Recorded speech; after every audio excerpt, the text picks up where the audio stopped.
Nelson Mandela's former doctor says he has no regrets about the book he wrote, despite facing legal action for breaking confidentiality clauses. And the ANC is so much poorer without him. Tributes pour in after government communicator Ronnie Mamoepa passes away. Hello and welcome to eNews Direct Weekend Edition. I'm Shahan Ramkisoon. A very good evening. I am William Lahong. To comment on our stories, you can find us on Twitter and Facebook at eNews Direct. You can also track our main stories using the following hashtags: Ronnie Mamoepa. This leads our bulletin. An ugly spat is unfolding over a book on Nelson Mandela. The doctor who's written the book about Madiba's last days says he has no regrets. Vijay Ramlakan is the author of Mandela's Last Years, which has been rejected by his widow, Graça Machel. She's considering suing the doctor. The book detailing Nelson Mandela's last days is causing quite a stir. Mandela's Last Years details Madiba's life from the perspective of the man who treated him for 7 years, Dr. Vijay Ramlakan.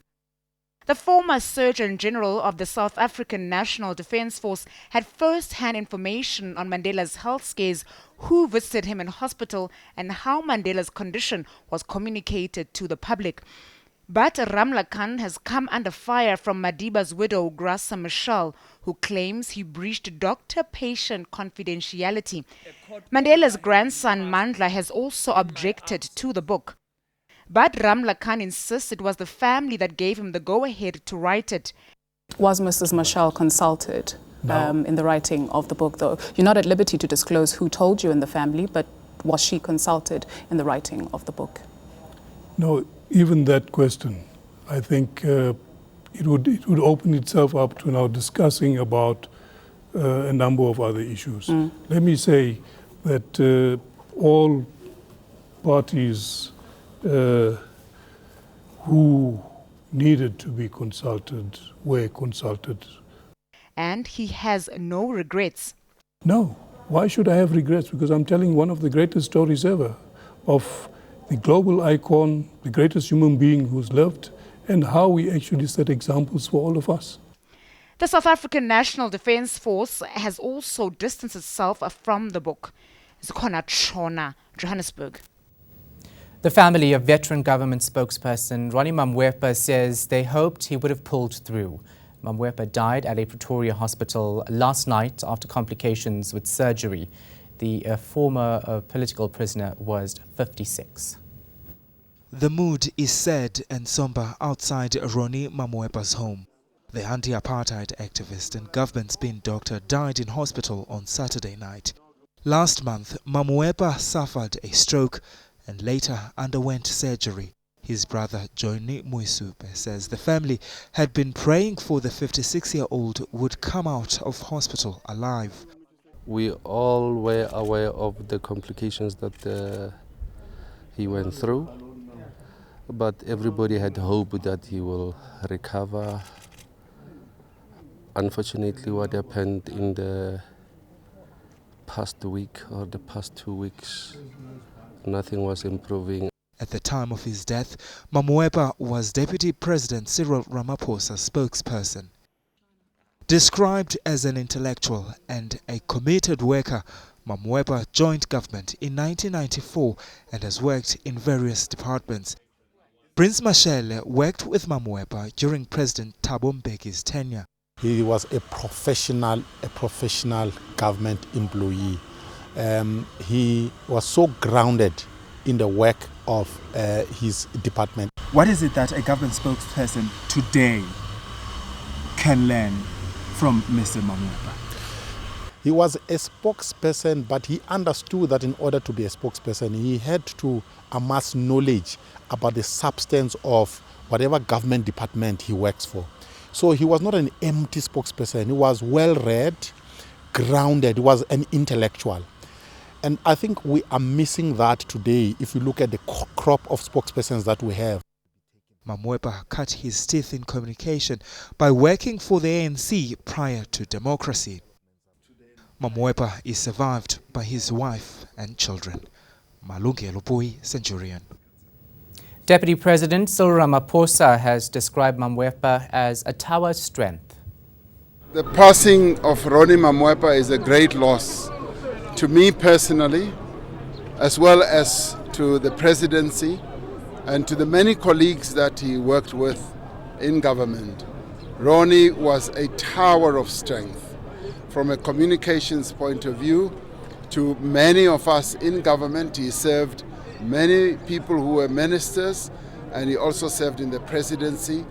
And Ronnie was one of those people from a communications point of view, was always so full of life, so easy to approach, and communication was in his blood, and he is going to be sorely missed.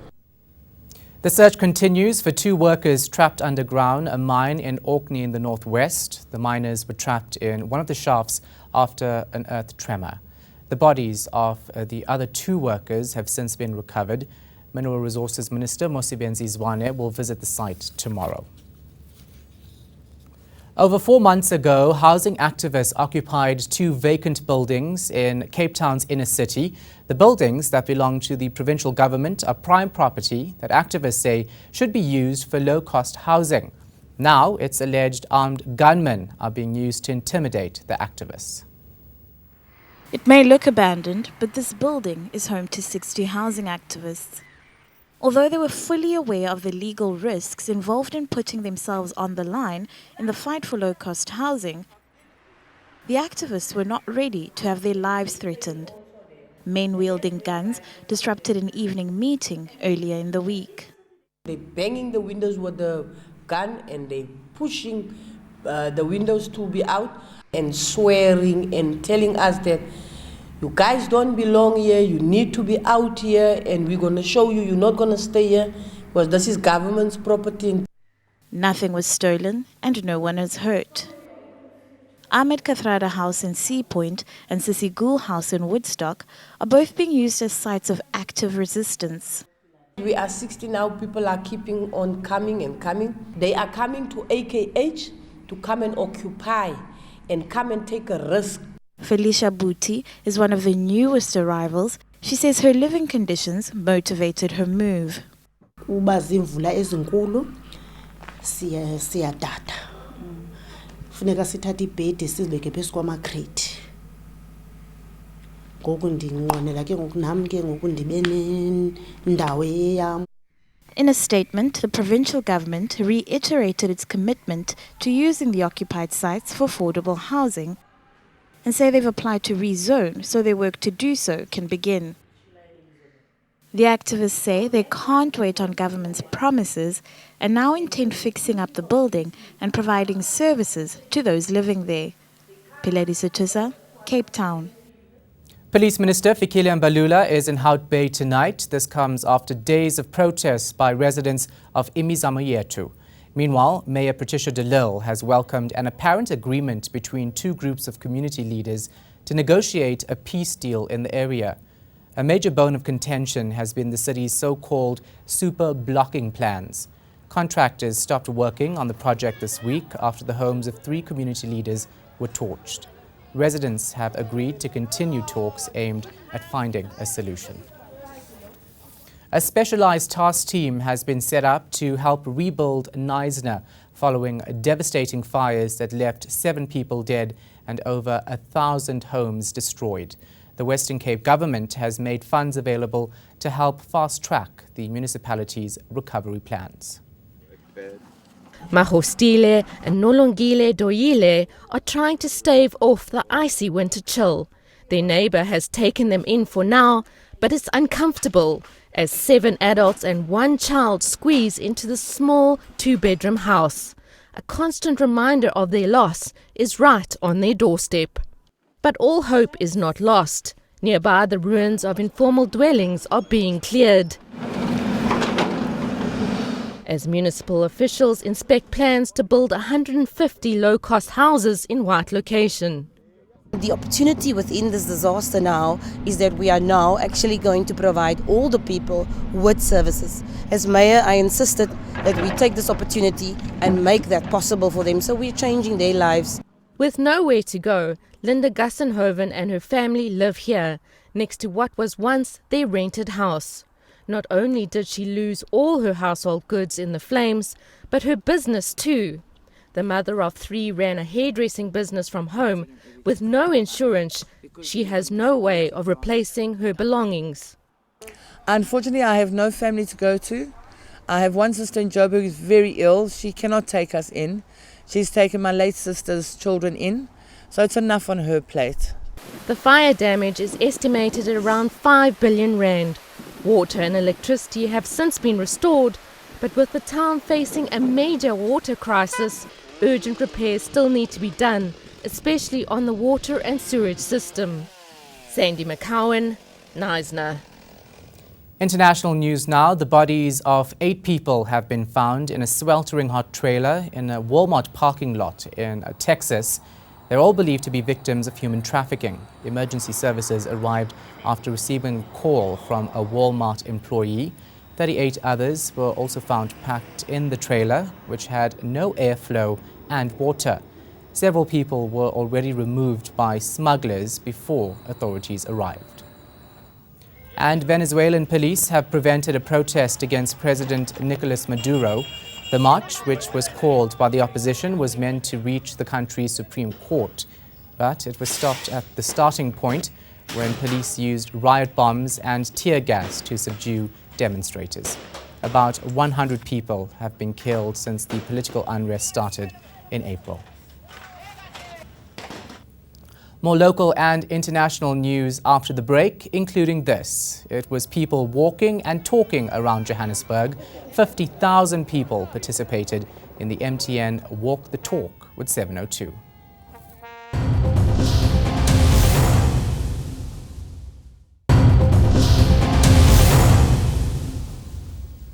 Welcome back. Nearly 50,000 people put their best foot forward in Johannesburg this morning. Both young and old and their furry friends took part in the MTN Walk the Talk with 702. Participants walked either 5, 8 or 15 kilometers. The annual race is the largest mass participation event in Africa. While many walked to highlight a cause or to get into shape, others did it just for fun. Early morning exercise, which will keep me fit. Pressure, sweat and tears. Enjoy at the end. It's my first time today. I'm doing it! Britain's Prince William and Prince Harry have broken their silence for the first time since their mother died 20 years ago. The two speak about the death of Diana, Princess of Wales, in a documentary that will broadcast tomorrow. It coincides with the 20th anniversary of her death in a Paris car crash in 1997.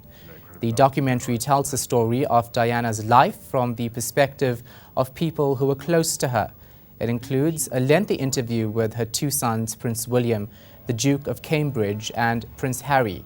They describe their mother as a loving person with a good sense of humor. They also recall the pain of their parents' divorce and how they dealt with her death.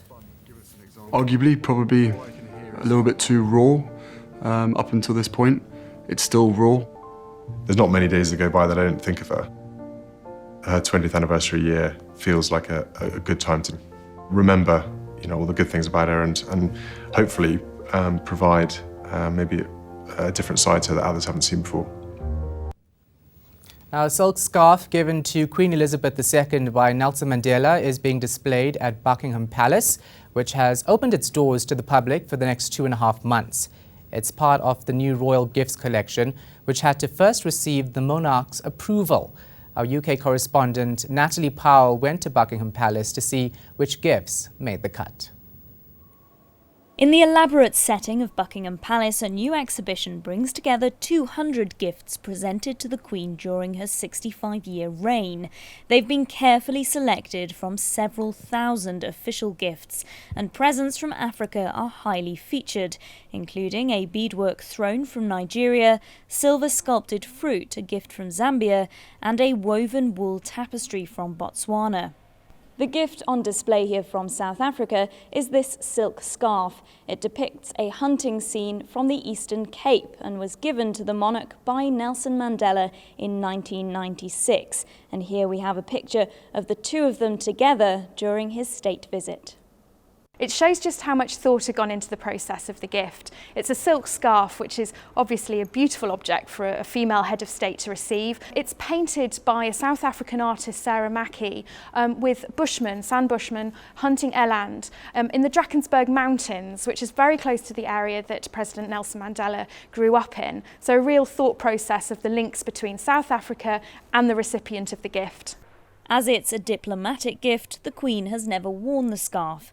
But this isn't the only present she received from South Africa. Actually, in 1995, when the Queen made a state visit to South Africa, one gift which has not made the exhibition and indeed did not come back to the United Kingdom was a white bull presented by the King of the Zulus. He stayed in his home country. And with the Queen's position as head of the Commonwealth, it's unsurprising then that many of the presents that have made it into this exhibition were made on the continent. Natalie Powell at Buckingham Palace in London.